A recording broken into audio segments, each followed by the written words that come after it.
அனைவருக்கும் வணக்கம். இன்றைக்கி ரொம்ப ஹாட் டாப்பிக்காக போயிட்டுருக்கிற டாபிக்னு பார்த்தா திருப்பதி லட்டு. இந்த திருப்பதி லட்டு தன்னுடைய 308வது பிறந்த நாளை கொண்டாடிட்டு இப்போ வெற்றிகரமாக 309வது பிறந்த நாளை கொண்டாடிட்டுருக்கு. இந்த சமயத்தில் இந்த திருப்பதி லட்டுக்கே ஒரு சின்ன சோதனை வந்திருக்கு. வாங்க, இந்த திருப்பதி லட்டு என்னென்ன பாதைகளை கடந்து வந்திருக்கு, இது எப்படி உருவானுச்சு, இதனுடைய வரலாறு என்னன்றதை இந்த பதிவில் நம்ம முழுமையாக பார்க்கலாம். பல்லவர் காலத்தில், அதாவது 1445 2ஆம் தேவராயர் அரசாட்சி புரிஞ்சிட்டு வரும்போது அவருடைய அமைச்சராக சேகர நல்லான் அப்படின்றவர் இருந்தார். இந்த சேகர நல்லான் தான் திருப்பதிக்கு ஸ்ரீவாரி பிரசாதமாக நாம் ஸ்ரீவாரி திருப்பொங்கம் அப்படின்றத கொடுக்கலான்னு ஒரு முடிவுக்கு வராரு.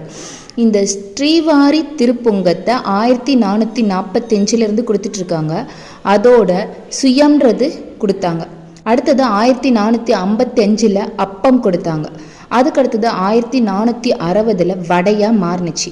அந்த வடைன்றது 1468 அதிரசமாக மாறுனுச்சு. 1547 மனோகரம்ன்ற இனிப்பு பொருளாகவும் கொடுத்தாங்க.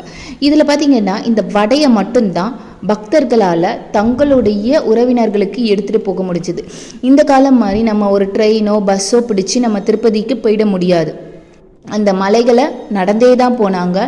பல நாட்கள் பயணம் செஞ்சு அந்த திருப்பதி ஏழுமலையான தரிசிச்சுட்டு வரக்கூடிய புண்ணியத்தை அந்த பிரசாதத்தின் மூலமாக தன்னுடைய உறவினர்களுக்கும் தனக்கு தெரிஞ்சவங்களுக்கும் பகிர்ந்துக்கணும்னு நினைக்கும்போது அந்த உணவுப் பொருட்களை அவங்களால பாதுகாத்து எடுத்துகிட்டு வர முடியல. வடை மட்டும்தான் கொஞ்ச நாள், சிறிது நாட்கள் தாக்கு பிடிச்சது. இப்படின்ற மாதிரியான நிலைமை தான் 1715 வரைக்கும் நடந்துட்டுருக்கு. இந்த 1715 ஒரு பக்தர் ஒருவர் வராரு. என்னுடைய வேண்டுதலை நிறைவேற்றிட்டா நான் கொண்டந்தா அப்படின்ற மலையளவு இருக்கக்கூடிய ஒரு மிகப்பெரிய லட்டை நான் திருப்பதி ஏழுமலையானுக்கு சமர்ப்பிக்கிறேன் அப்படின்னு வேண்டிக்கிறாரு. அவர் வேண்டிக்கிட்டது மாதிரி அவருடைய குறைகளை திருப்பதி ஏழுமலையான் நிறைவேற்றி வைக்கிறாரு. அதனால் 1715 ஆகஸ்ட் மாதம் 2ஆம் தேதி திருக்கல்யாண உற்சவத்தின் போது இந்த கொண்டந்தான்ற மலையளவு இருக்கக்கூடிய லட்டை 1000 பேருக்கு இவர் கொடுக்குறாரு. 1803 மனோகரப்படியோட பூந்தியும் சேர்த்து விற்பனை செய்ய ஆரம்பித்தாங்க. அப்போ தான் ஸ்ரீவாரி விற்பனை கூடம்ன்ற ஒன்று உருவானுச்சு. அடுத்தது 1932 திருப்பதி திருமலை தேவஸ்தான உரிமையை எடுத்துக்கிச்சு. 1940 திருக்கல்யாண உற்சவத்தின் போது எல்லாருக்குமே இலவசமாக லட்டு கொடுத்தாங்க. ஆனால் அந்த திருக்கல்யாண உற்சவத்தில் கலந்து கொள்ளாதவங்களுக்கு அந்த லட்டு கிடைக்கப்படலை. அந்த லட்டு கிடைக்கலன்றப்போ ஃபீல் பண்ணாங்க. அதுக்கு அடுத்தது வரக்கூடிய சனிக்கிழமைகளில் 1943 முதல் சனிக்கிழமையில் திருப்பதி ஏழுமலையான தரிசிக்கக்கூடிய அனைவருக்கும் இலவச லட்டு கொடுத்துட்டு இருந்தாங்க. 1943 இது விற்பனை செய்ய ஆரம்பித்தாங்க. 75 ஆண்டுகளுக்கு மேலாகவும் இன்னைக்கும் அதனுடைய சுவையினாலையும் அதன் மீது வைத்திருக்கக்கூடிய பக்தியின் காரணமாகவும் இன்றளவும் அது அதே சுவையோட விற்பனை செய்யப்பட்டு வருகிறது. 1932 மிராசி குழுவினர் தான் இந்த திருப்பதி லட்டை செய்யக்கூடியவங்களாக இருந்தாங்க.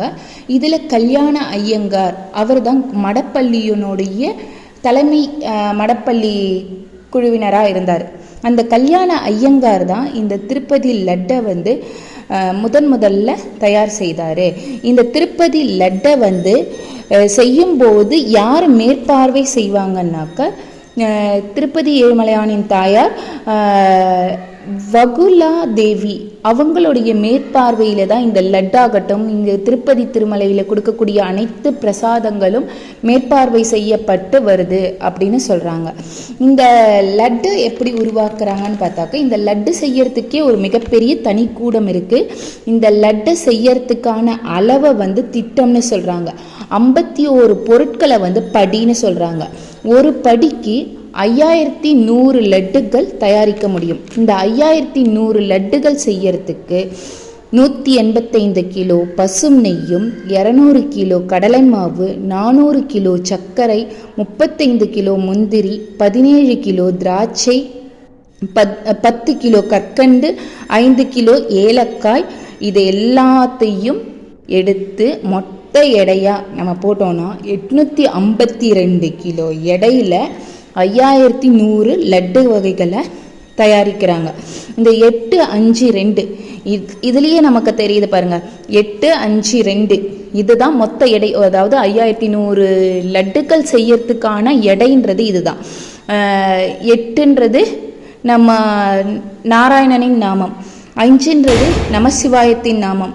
இது 2 கிடையாது, 2 கிடையாது அப்படிங்கிறத சொல்கிற மாதிரியும் இந்த எண்ணிக்கை அமைஞ்சிருக்கு. இந்த எண்ணிக்கையோடைய கூட்டுத்தொகை பார்த்திங்கன்னா 6ல் முடியும். 6ன்றது திருப்பதி ஏழுமலையானின் மருமகனான முருகனுக்குரிய எண். ஸோ இதுலேயுமே அந்த கடவுள் நமக்கு எந்த அளவுக்கு இருக்காருன்றது நமக்கு தெரியுது பாருங்கள். ஸோ இந்த லட்டு பார்த்திங்கன்னா 3 வகையான லட்டுக்களை செய்கிறாங்க. அதை முதல் வகையானது ஆஸ்தான லட்டு. இந்த ஆஸ்தான லட்டு விஐபிஸ் வரும்போது, முக்கிய பிரமுகர்கள் அந்த திருப்பதி திருமலைக்கு வரும்போது அவங்களுக்கு கொடுக்கப்படக்கூடிய லட்டு. இதனுடைய எடை 750 கிராம் இருக்கும். இதில் அதிகம் அளவில் குங்குமப்பூ, மற்ற பருப்புக்கள், பாதாம், பிஸ்தா, இந்த மாதிரி மற்ற பருப்புக்களை கொஞ்சம் அதிகமாக சேர்ப்பாங்க. அடுத்தது கல்யாண லட்டு. கல்யாண லட்டுன்றது ஸ்ரீவாரி பிரசாதமாக கொடுக்கக்கூடிய லட்டு, எல்லா தினங்களிலும் கொடுக்கக்கூடிய லட்டு. அடுத்தது புரோகத்த ஸ்ரீவாரி லட்டு. இது பண்டைய காலத்தில் செஞ்ச லட்டு. இதனுடைய எடை பார்த்தா 175 கிராம் எடை இருக்கும். இந்த மடப்பள்ளியில் இது தயாரிக்கப்பட்டுட்டு இருந்துச்சு முன்ன காலத்தில். அதுக்கு அடுத்தது 1996 திருப்பதி திருமலை தேவஸ்தானமே இந்த லட்டு தயாரிக்கிற உரிமையும் அவங்களே எடுத்துக்கிட்டாங்க. திருப்பதி திருமலை தேவஸ்தான லட்டுக்கு மட்டுமே புவிசார் காப்புரிமை பெற்ற லட்டு அப்படின்ற மாதிரி இருக்குது.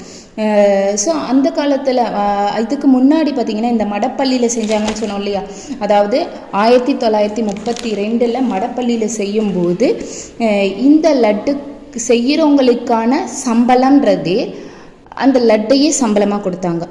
உதாரணமாக 51 லட்டு செஞ்சால் அவங்களுக்கு 6 லட்டுக்கள் வீதம் இலவசமாக கிடைச்சிது. அந்த 6 லட்டுக்களை அவங்க விற்பனை செஞ்சுக்கலாம். இப்படி 1000 லட்டுலேருந்து ஆரம்பித்து இன்றைக்கி லட்சக்கணக்கில், இன்றைக்கி பார்த்திங்கன்னா ஒரு நாளைக்கு கோடிக்கணக்கான லட்டுக்கள் உற்பத்தி ஆகிட்டுருக்கு நம்ம திருப்பதி திருமலை தேவஸ்தானத்தில். இப்படிப்பட்ட லட்டுக்கு இன்றைக்கி ஒரு சோதனை வந்திருக்கு.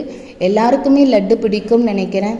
கண்டிப்பாக இந்த சோதனையும் கண்டிப்பாக திருப்பதி ஏழுமலையான் வென்று வெளிவருவார் என்பது ஐயப்பாடு இல்லாத உண்மை. நம்ம இப்போது சொல்கிறாங்க இது கலந்துருக்கு அது கலந்துருக்குன்னு. ஆனால் உண்மையாக பக்தின்னு பார்த்தா பக்தி தான். கண்ணப்பருடைய பக்தி ஏற்றுக்கிட்டார் இல்லையா சிவன். அப்போது கண்டிப்பாக நம்ம பக்தியோட உள்ளன்போட எதை நம்ம இறைவனுக்கு கொடுத்தாலும், இறைவனுக்கு எதை நம்ம சமர்ப்பித்தாலும் இறைவன் அதை கண்டிப்பாக இன்முகத்தோடு ஏற்றுக்கொள்வார் என்பது சந்தேகத்துக்கே இடமில்லை. இப்படி செஞ்சாதான் கடவுள் வருவார், இதை செஞ்சாதான் கடவுள் ஏற்றுப்பாருன்னு இல்லை. நம்ம நார்மலாக சாதாரணமாக நம்ம அழைச்சாலுமே பக்தர்களை, நம்மளை பெற்றெடுத்த கடவுள், நம்மளை படைச்சதே அவர் தான். அவருக்கு தெரியாதா நமக்கு என்ன செய்யணுன்றது? அவருக்கு தெரியாதா? ஸோ கண்டிப்பாக நம்ம மற்ற வதந்திகளை எல்லாம் நம்ப வேணாம். நம்மளுடைய பக்தி உண்மை. அப்படி எதுனாலும் நமக்கு இறைவன் கொடுக்கக்கூடிய பிரசாதம், அதை பற்றி ஆராய்ச்சின்றது வேண்டாம். ஸோ வாழ்க வளமுடன். நன்றி, வணக்கம். மீண்டும் இன்னொரு பதிவில் உங்களை சந்திக்கிறேன்.